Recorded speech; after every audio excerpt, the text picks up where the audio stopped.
Ya,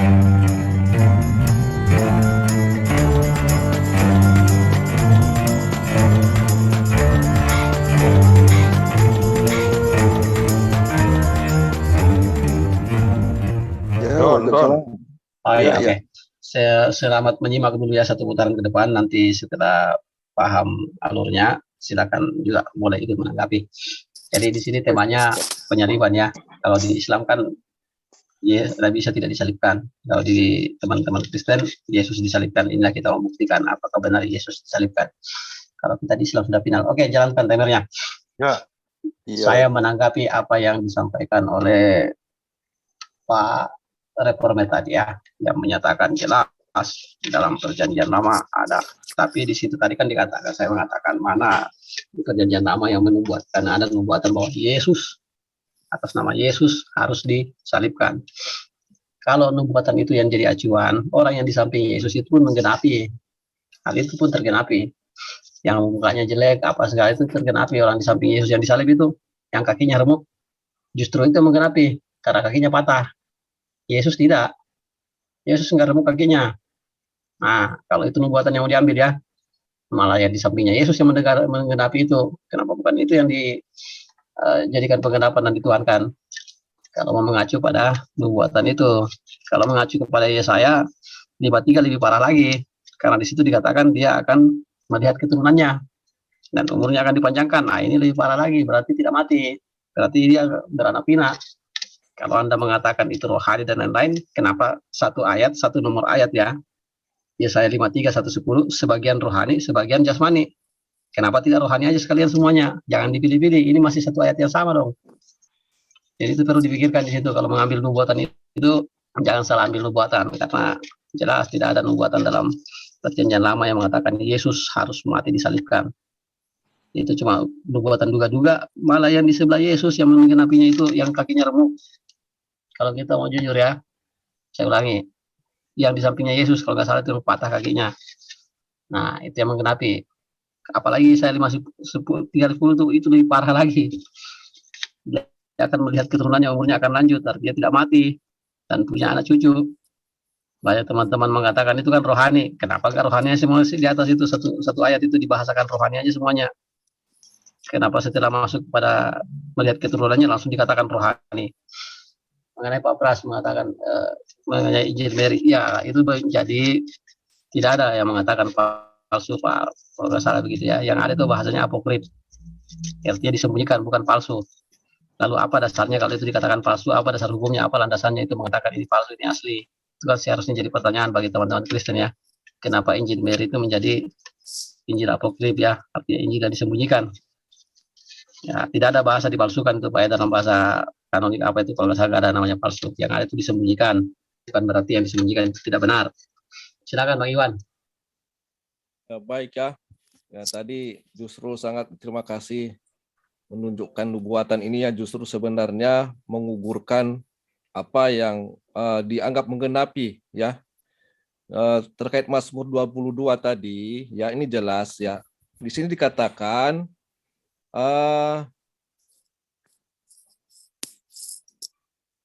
bahwa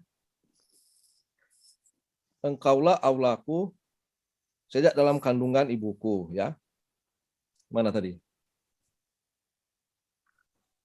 Ya, di sini mengatakan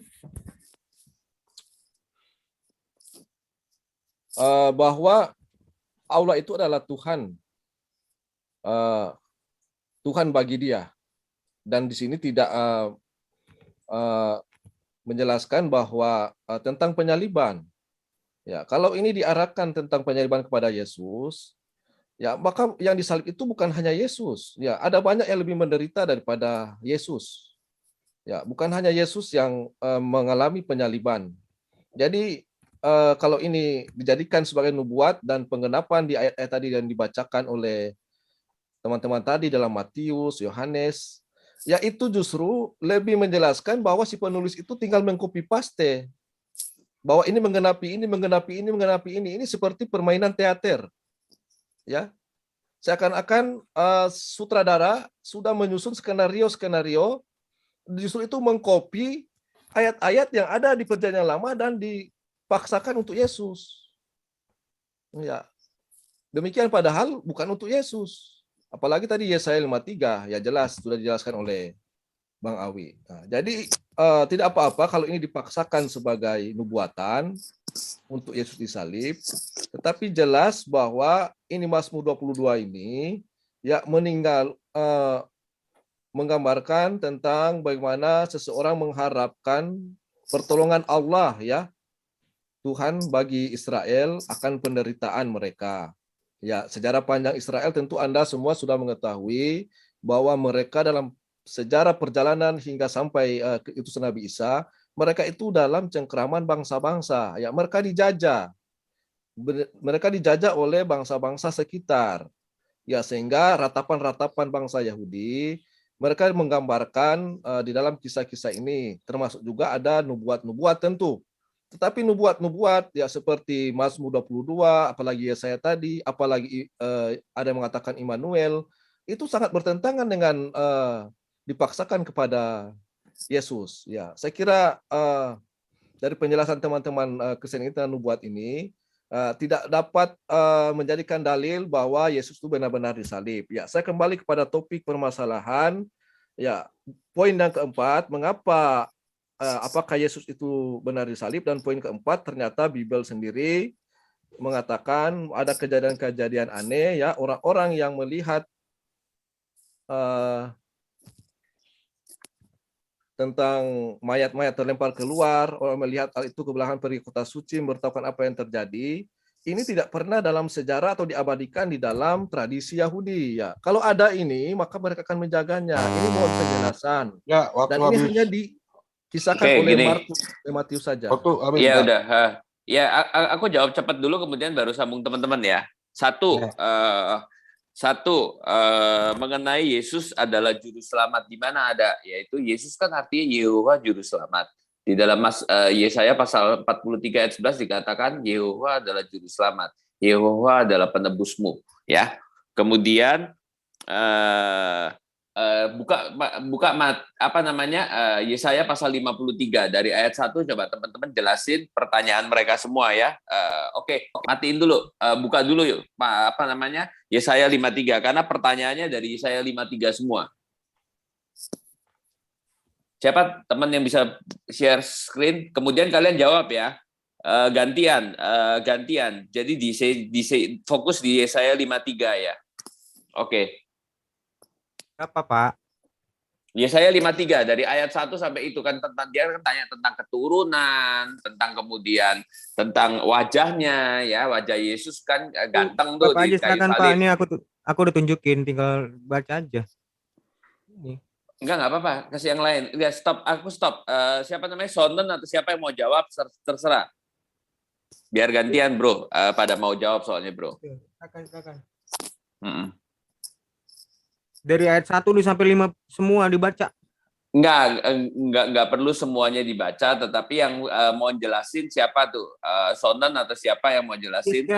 Sekalian aja, Pak, daripada kita nunggu-nunggu Bapak aja, nggak apa-apa. Yang mana? Dari mana kita mulai? Nih, Ya. dari 5, coba, Pak. Ya, dari 5 ya. Dari yang pertama ya, wajahnya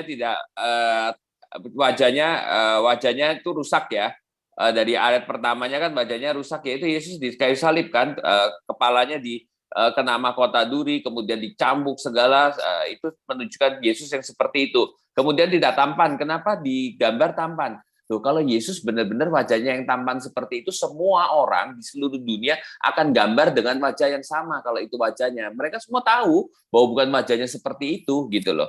Ya, jadi itu tidak perlu dipermasalahkan. Kemudian dikatakan kenapa kalau dikatakan bahwa keturunannya itu harus diartikan secara rohani. Kalau rohani semuanya rohani, enggak Pak. Di dalam Alkitab jelas pada waktu mengatakan engkau adalah Petrus dan di atas batu karang ini.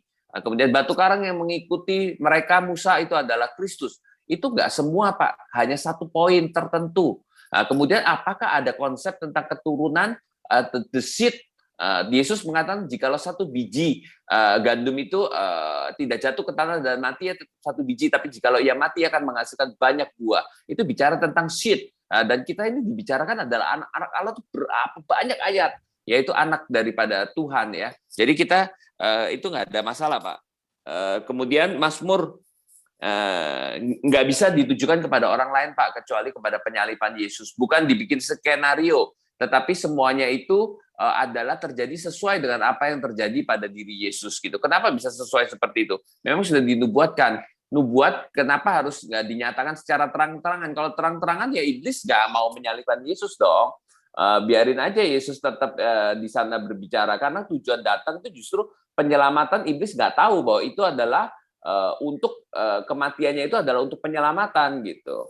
Ya, silakan yang lain. Itu saya jawabnya cepat itu karena nggak ada waktu. Teman-teman, silakan. Siapa Saya jawab namanya? cepat ya. Sonan, ya, Sonan atau Oke. siapa? Saya jawab cepat aja. Beban. Aku. Silakan. Ini problem ya si Ikhwan. Yesaya 53 itu sebelum memasuki Yesaya 53 itu dibaca Yesaya 52 ayat 13. Di situ berdasarkan Targum mengatakan bahwa itu adalah Mesias, dan itu pun berdasarkan literasi Yahudi. Ini aku nggak pakai literasi Kristen, nanti dibilang oh itu buatan Kristen. Enggak, ini Yahudi, bahkan ini second staple. Itu tuh dikatakan bahwa itu Mesias di situ, dan itu pun merujuk kepada ayat 4 dan 5 itu Mesias juga, dan itu pun berkorelasi dengan Zakaria 12 ayat 10 Mesias, dan itu pun juga Mazmur 22 ayat 17 mengatakan bahwa itu juga merujuk ke Mesias, dan itu pun dengan ayat-ayat itu menyatakan bahwa Mesias itu memang menderita, dan itu merujuk kepada Mesias ben Yosef. Nah, ini Islam yang nggak tahu Mesias ben Yosef itu kayak gimana. Ya, lanjut Mas Ade. Anon, Pak Anon. Oke, Silakan, jadi Pak. sebenarnya gue cuma mau tekankan aja ya. Tadi bagus sekali ya. Beban pembuktian sebenarnya bukan di kita. Karena kalau kita tutup Alkitab sama tutup Quran, penyaliban itu betul-betul terjadi. Anda itu sebenarnya salah kalau mengais-ngais dari Alkitab, gitu loh. Salah. Kamu harus bawa sumber yang dari luar selain Quran yang mengatakan bahwa ini ada yang diserupakan. Kalau Anda mengais-ngais dari Alkitab, percuma. Karena ini kita udah masuk ke dalam teologi. Kita udah masuk, tadi teman kita udah menunjukkan dari Yahudi, itu adalah nubuatan mesianik. Dan paling celakanya adalah, Muslim mengakui bahwa Isa itu adalah Mesias atau Al-Masih. Ini bunuh diri kalian. Silakan. Ya, aku nambahkan dikit lagi ya. Jadi kalau lucu, jadi makanya aku bilang dari awal kan, satu soal kelucuan ya. Kalau Al-Masih, kalau Isa itu punya gelar Al-Masih, Al-Masihnya gelar apa?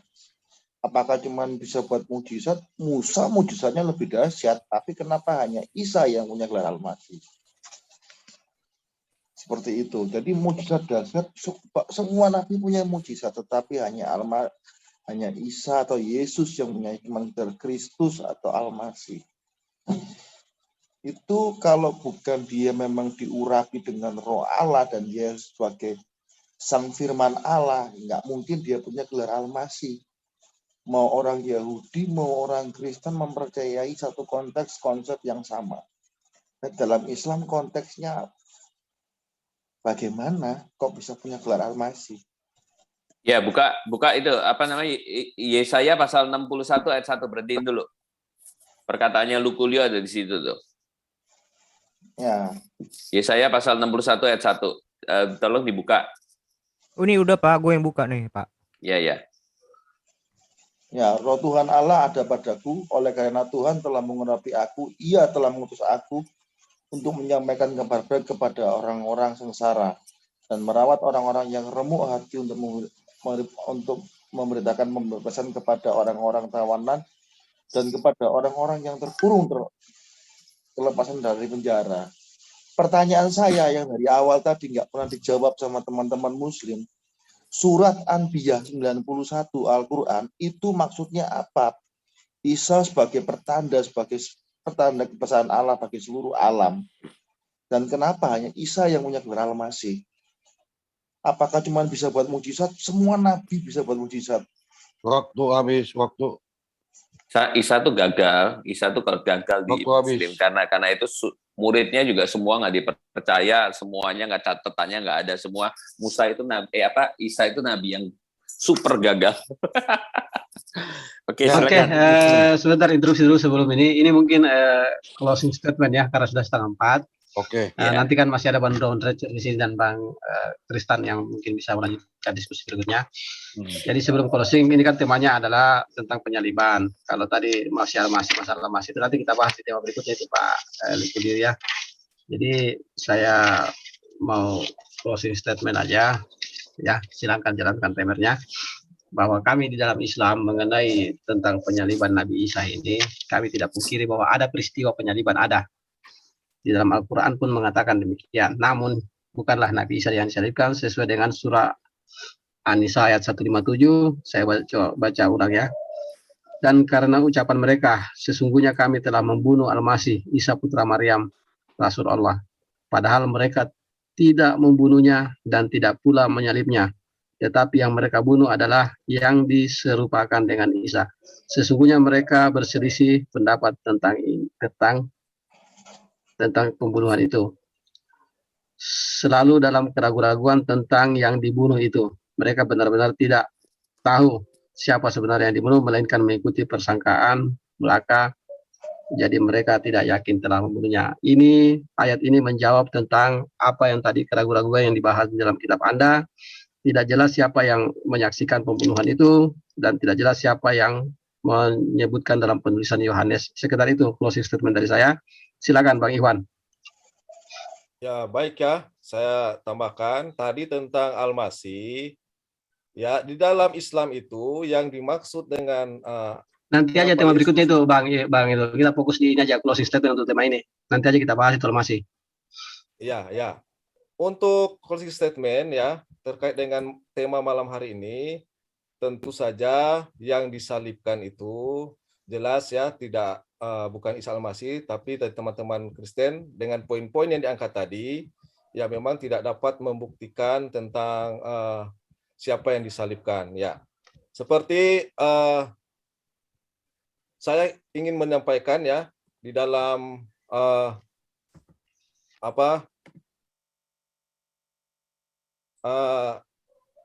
orang Kristen sangat tidak percaya kalau Yesus itu memang tidak disalib ya. Jadi dalam Yohanes 6:70 situ Yesus mengatakan ya, bukankah aku sendiri yang telah memilih kamu yang ke-12 murid ini, namun seorang di antaramu adalah iblis. Siapa yang dimaksud iblis di sini? Mari kita lihat surat berikutnya.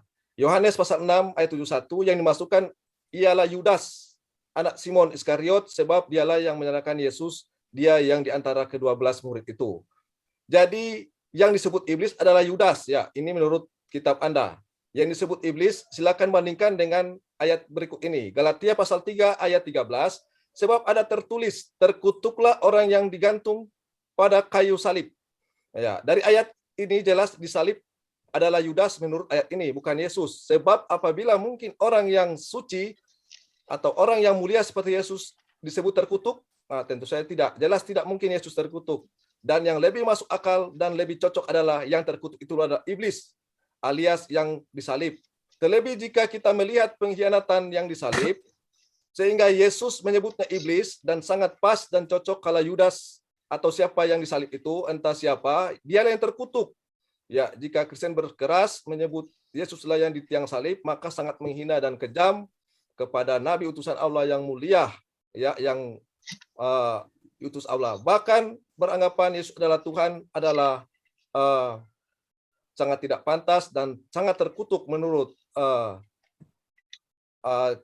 ayat-ayat tadi. Ya, mari renungkan ayat itu ya juga dalam pasal 9 Lukas 9 ayat 29, ketika ia sedang berdoa, rupa wajahnya berubah dan pakaiannya menjadi putih berkilau. Ya, ini adalah salah satu bukti bahwa Yesus itu dapat mengubah-ubah wajah.